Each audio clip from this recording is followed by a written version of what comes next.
Comment est-ce que les entreprises africaines peuvent-elles se développer? Comment peuvent-elles innover? Comment peuvent-elles être compétitives dans un continent en proie aux coupures d'électricité incessantes? À l'aide de la robotisation, peut-on parler d'un continent en voie de développement sans électricité? Chers abonnés de Fiscalize, suivons ensemble cette chronique de Monsieur Alain Foucault et n'oubliez pas de nous laisser en commentaire les mesures que vous avez prises en interne dans votre entreprise pour pallier à ce problème de délestage constant. À tout de suite après la vidéo. L'Afrique est-elle condamnée à vivre dans le noir? Est-elle condamnée, malgré son immense potentiel hydraulique et solaire, à vivre dans l'obscurité? Peut-elle, dans cette situation, envisager une quelconque industrialisation? Il y a beaucoup de gens qui travaillent avec le courant ici.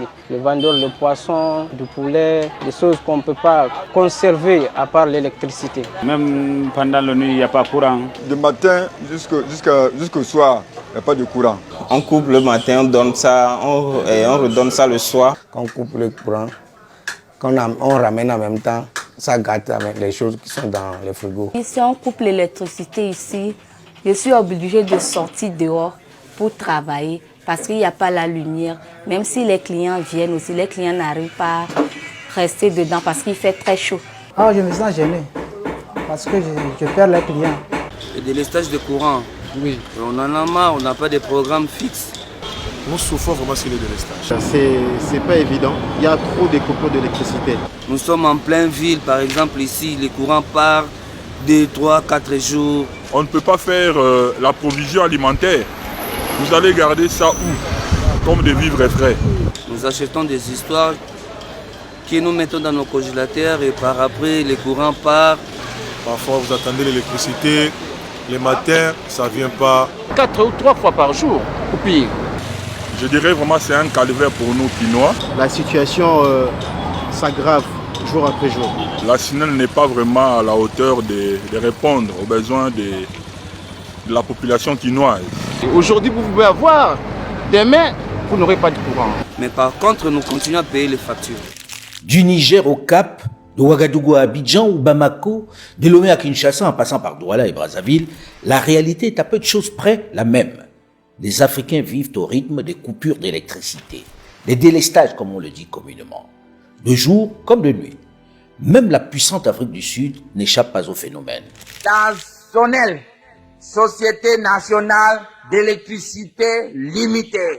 Son nouveau compteur turbo, muni d'un dispositif spécial qui coupe le courant de jour comme de nuit sans avertissement, surtout lors des spectacles et des grands matchs. Champion du monde, toutes catégories de coupures confondues. Nous sommes des Noirs. Restons dans le noir. Sans rire, des millions d'Africains vivent désormais cette pénurie d'électricité, ces coupures intempestives, presque comme une fatalité. Et pourtant, dans le même temps, les pays comme les Émirats arabes unis, l'Arabie saoudite, en plein désert, semblent avoir définitivement résolu cette question cruciale pour la vie et l'industrialisation. Juste vous rappeler qu'il est désormais possible de formaliser votre entreprise au Cameroun en 72 heures chrono. Oui, vous ne rêvez pas. Vous pouvez formaliser votre SAR unipersonnel ou pluripersonnel à partir de 200 000 francs et votre établissement à partir de 100 000 francs. Et ceci, je dis bien, en 72 heures chrono. Et alors, en bonus, pour tous ceux qui sollicitent Fiscalize, pour vous accompagner dans cette formalité, en bonus, nous vous offrons 2 mois gratuits d'accompagnement fiscal et comptable. En plus de cela, nous vous offrons aussi l'immatriculation de votre entreprise à la CNPS gratuite et l'immatriculation de vos premiers salariés aussi à la CNPS gratuite. Alors vite, contactez-nous aux adresses qui s'affichent juste sur l'écran. La suite de la vidéo. L'électricité n'est pas un luxe, ce n'est pas une option. C'est un facteur essentiel pour le développement. Elle améliore les conditions de vie des populations en permettant, par exemple, l'accès à l'eau grâce à des stations de pompage, l'accès à un meilleur enseignement car les élèves peuvent lire et étudier le soir après la tombée de la nuit grâce à la lumière. Le développement de l'économie en allongeant le temps de travail, la modernisation ou la création d'activités économiques dans l'agriculture, dans l'artisanat, dans les services, la sécurité des espaces grâce à l'éclairage public. des soins de meilleure qualité grâce à un éclairage performant, à la conservation des vaccins, au froid, etc. Une meilleure communication grâce à la recharge des téléphones portables, par exemple. L'accès à l'information par la radio ou la télévision. En gros, on ne peut pas sérieusement envisager de vivre sans électricité. Ce n'est pas un luxe, c'est une nécessité, un besoin vital. Et c'est justement cette nécessité, ce besoin primaire, qui fait encore cruellement défaut aux Africains. L'énergie, c'est l'économie transformée. On ne pouvait pas penser à développer un pays s'il n'y a pas d'énergie. Figurez-vous que sur le continent, seuls 25% de la population ont accès à l'électricité. Dans certaines zones rurales, on en est à 2%. C'est dire. À titre d'illustration, alors qu'en France, la consommation annuelle moyenne par habitant est de 7300 kWh par an, en Afrique, elle est, tenez-vous bien, de 180 kWh. Elle est donc 40 fois moins élevée qu'en Europe, sa consommation. Comment donc envisager une quelconque industrialisation dans ces conditions? Mais dans le même temps, l'Afrique possède le plus gros potentiel hydroélectrique inexploité au monde. Ce potentiel est estimé à 474 gigawatts contre 73 gigawatts en Europe, 275 en Amérique du Sud, 387 en Amérique du Nord et centrale, 359 gigawatts en Asie de l'Est et en Asie Pacifique, et 355 gigawatts en Asie du Sud et centrale. On est donc premier en potentiel et dernier dans la réalité. Comment en finir avec cette incongruité qui nous humilie encore une fois? Comment mettre un terme à cette pseudo-fatalité qui influe sérieusement sur le niveau et la qualité de vie des Africains, alors qu'ils sont assis sur un tel potentiel? Déjà, qu'est-ce qui explique ce retard? Et surtout, puisque sur Afo-Média nous sommes orientés solutions, après l'état des lieux, ensemble nous verrons quelles sont les pistes pour sortir de cette obscurité, pour accéder à la lumière. Mais avant, dans cette série consacrée à la question énergétique en Afrique, nous vous proposons un bref état des lieux, à travers des reportages dans plusieurs pays. Une série de reportages consacrés à l'énergie en Afrique. Un petit tour du continent qui commence aujourd'hui par la Guinée. La Guinée, donc, Conakry est la capitale, celle de Sékou Touré, celle baptisée le château d'eau d'Afrique. C'est le problème de courant qui nous fatigue ici. Moi, je loge à un aéroport. Il n'y a pas de courant là-bas. Il n'y a rien qui marche ça. Alors là, ça coupe. Chaque fois, il y a coupure. Des fois, ça vient, des fois, ça ne vient pas. Même au marché, il n'y a pas de courant certains jours. Le congélateur. S'il n'y a pas de courant, on ne peut pas utiliser.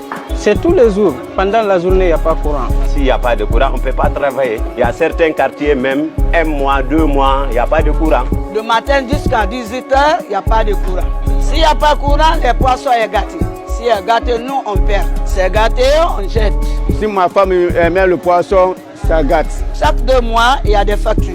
L'électricité ne veut pas être chère comme ça. Je paye 80 000 un congélateur. Donc s'il y a 2 à 3 à 4 congélateurs, 80 000 fois 4, c'est cher. On voudrait que ça aille mieux pour ça. On décrit souvent la Guinée comme le château d'eau de l'Afrique. Le château d'eau de l'Afrique avec une puissance, une capacité hydroélectrique de plus de 6000 mégawatts. 6000 mégawatts. Et pourtant, la Guinée vit toujours sous le joug des délestages, des coupures d'électricité intempestives.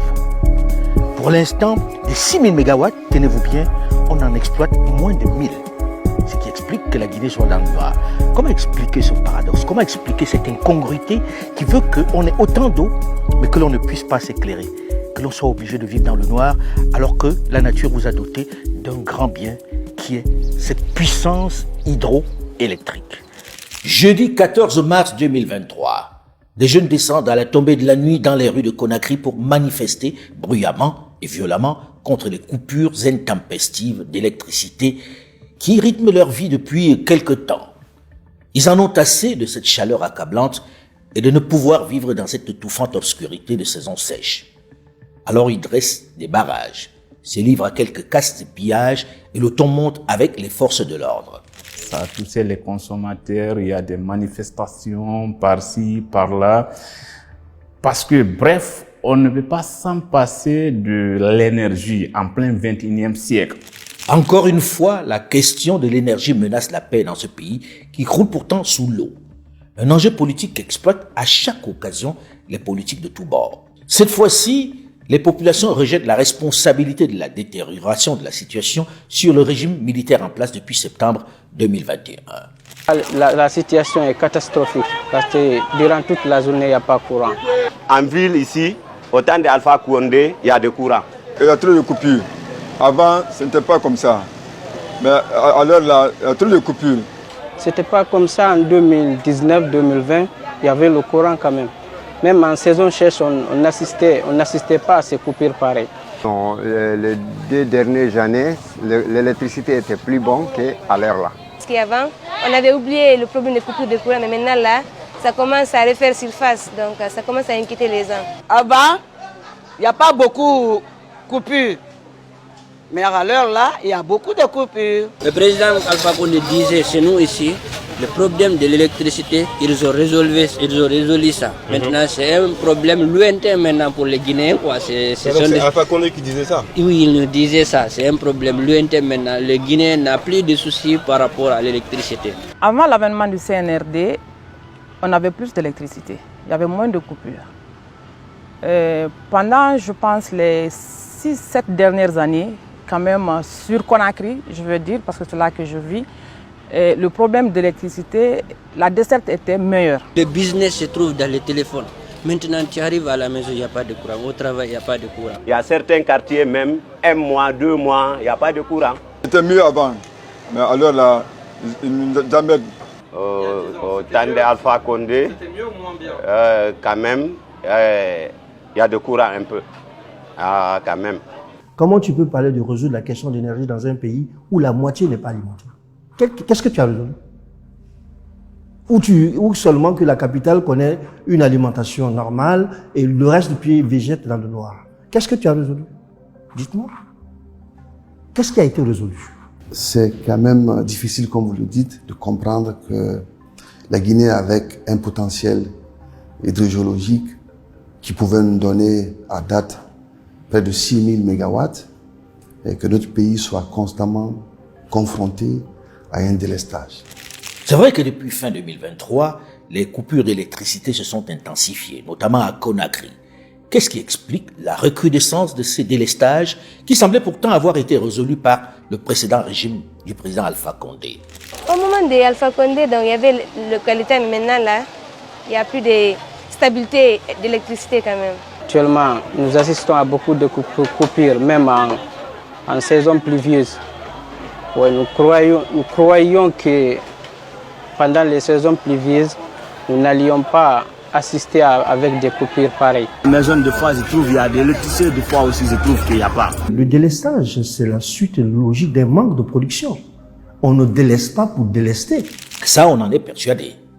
En fait, comme dans quasiment toutes les nations du sud du Sahara, le système de production et de distribution d'électricité souffre depuis des décennies de la vétusté des infrastructures qui datent presque toujours de la période d'après-indépendance. Pas d'investissement pour entretenir et renouveler le dispositif technique pendant que le nombre d'abonnés ne fait qu'augmenter. Ce que nous oublions chaque fois, la croissance de la population. La demande, elle croît. Et chaque fois qu'il y a un plan, un schéma directeur qui est élaboré, elles sont mises au tiroir. Il y a eu un schéma directeur qui a été accompagné par la BAD, qui a dit qu'il y a le besoin qui s'accroît de 9% chaque année. Cette étude a été réalisée en 2018. Le rapport est disponible. D'année en année, les besoins de la population augmentent de 9%. Et il fallait que les puissances suivent le rythme. Malheureusement, nous sommes en train de résoudre la crise de 2024 avec les solutions qu'on avait depuis 2020. Ça ne fonctionne pas. Ainsi, le réseau s'est très rapidement trouvé obsolète et débordé. Mais comment, malgré cela, le régime précédent est parvenu à résoudre la question énergétique, comme semblent le dire de façon presque consensuelle les populations que nous avons rencontrées? Le rôle du politique, qui est là faire croire aux gens que la question est résolue alors que la question n'est pas là. Vous comprenez? En 2020, c'est-à-dire quelqu'un qui a le courant peut-être 6 heures par jour, si tu commences à lui donner le courant 24 heures, il pense que le problème est résolu. Mais ce qui est derrière, c'était quoi? Tout le monde savait, même s'il n'y avait pas eu l'explosion comment on appelle, du dépôt, qui a vraiment impacté le pays, Si nous restons dans les conditions normales, qu'il n'y avait même pas cette crise, mais l'énergie manquait en 2021. Parce qu'aujourd'hui, avant, le Fouta n'était pas sur le réseau. Aujourd'hui, tu as le Fouta sur le réseau. Aujourd'hui, tu as, comment on appelle, la zone de Bokeh et Kamsa sur le réseau. À la vérité, la question énergétique revêt un caractère politique particulièrement fort. Chaque dirigeant s'organise, notamment à l'approche des élections, pour apporter une solution au moins provisoire aux désagréments que provoquent les délestages. C'est un argument de campagne fort, ce qui oblige les dirigeants qui s'apprêtent à aller en campagne à déployer des trésors d'imagination pour apporter des solutions sur le moment. À la vérité, le système énergétique en Guinée est vraiment chaotique. On est dans le monde de la bricole. Tenez, dans ce qui est le château d'eau de l'Afrique, chaque dirigeant fait de la couture pour ne pas être renversé par un soulèvement populaire. Il faut tout faire pour au moins donner la sensation aux Guinéens que la question de l'électricité est résolue. Mais on ne peut indéfiniment ainsi se cacher derrière son petit doigt. Il faut clairement adresser les problèmes, définir le mal pour pouvoir y apporter le médicament idoine. Il serait peut-être temps, sans passion, sans joute politique, de regarder en face la question énergétique en Guinée pour lui apporter des solutions. Surtout avec la manne qui se profile, notamment l'immense mine de Simandou qui demande beaucoup d'énergie pour être transformée sur place. C'est pas en amenant des bateaux de trucs ou des groupes électrogènes. Quand même, comme on le dit, nous sommes le château d'eau d'Afrique et on se retrouve dans cette situation-là. Je pense que c'est les projets qui ne sont pas bien structurés et il n'y a pas une vision sur le long terme. Donc forcément, on est dans un éternel recommencement. L'équation est simple à comprendre. Les barrages qui ont été construits sont tous hors d'usage.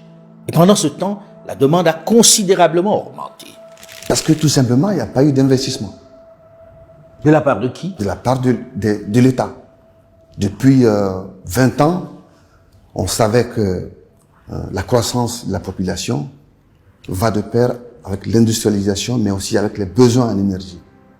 Et malheureusement, si vous prenez les deux grands barrages qu'on a, Swapiti et Kaleta, ces barrages, le dernier barrage, c'est à peu près en 2020 que ça a été lancé. Un mal que l'on retrouve dans la plupart des pays subsahariens. Aucun État ne prend sur lui d'investir pour mettre à niveau, pour upgrade le dispositif existant. C'est vrai que cela demande beaucoup de moyens et du temps.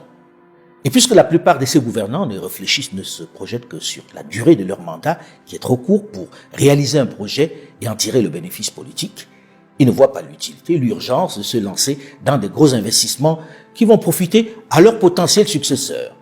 Alors le réflexe évidemment du gouvernement précédent a été de prospecter, de chercher des solutions dans le secteur dans lequel la Guinée est particulièrement riche, l'hydroélectrique.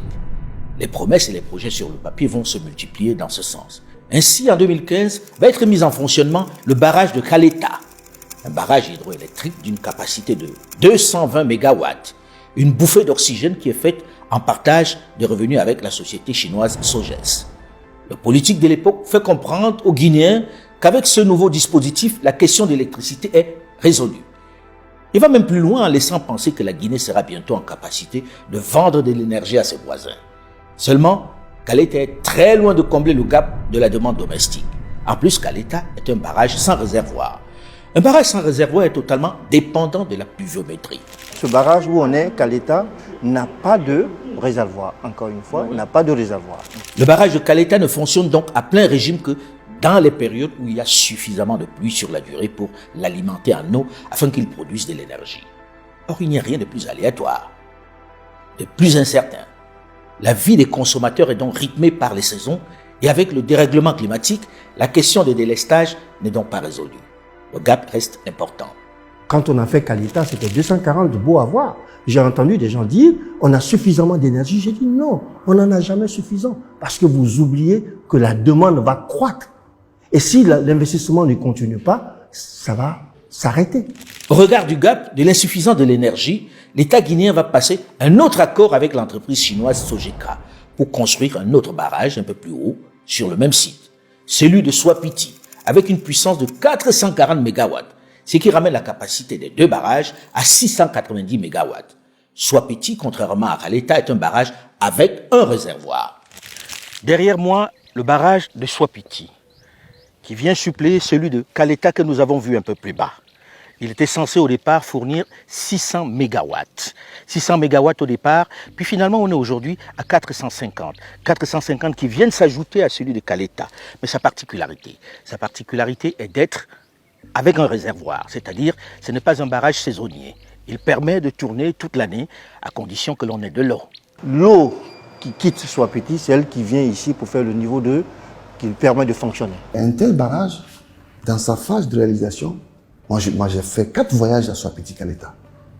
J'ai posé la question, la puissance installée, elle est de combien? Elle est de 690 mégawatts. Pour ma part, si c'est le bassin, le massif du Fouta qui alimente le barrage, vous avez fait une étude qui nous amène à montrer que, quel que soit le déficit hydrique, il y a un seuil d'énergie, de puissance fournie qu'on ne peut pas dépasser. Ça veut dire qu'aujourd'hui, si l'année prochaine, on n'a pas suffisamment d'eau, le barrage peut nous fournir 100 mégawatts. Mais, et là, accrochez-vous, si ces 2 barrages sont censés soulager les Guinéens en leur apportant de l'énergie, s'ils sont perçus comme une des solutions pour combler le déficit d'énergie dont souffre le pays, on va dans le même temps assister à une incongruité, à une de ces histoires de pieds nickelés qui fait bondir toute âme logique. Une de ces histoires qui nous amène à nous interroger sur le sérieux de nos dirigeants et de nos techniciens. Nous avons construit Caleta qui faisait 240 mégawatts. La ligne qui a été construite, oui, ça peut évacuer Caleta. Oui. Mais si tu décides de construire Soapiti qui fait 450 mégawatts, ajouté à cela, ça te fait 690, comment tu évacues l'ensemble de cette puissance? Ce que moi j'ai envie de comprendre, ce que les Guinéens doivent se poser comme question, ce que les Guinéens doivent comprendre, c'est qu'on a fait tout ça, Caleta est 290. On lui rajoute 450 et personne ne pense à lui rajouter un autre câble qui puisse transporter la quantité que l'on a désormais dans les 2 barrages. Ça veut dire qu'en réalité, on a l'énergie ici, 690 mégawatts, mais qu'on ne peut pas transporter et servir aux Guinéens. Il y a quand même quelque chose de surréaliste.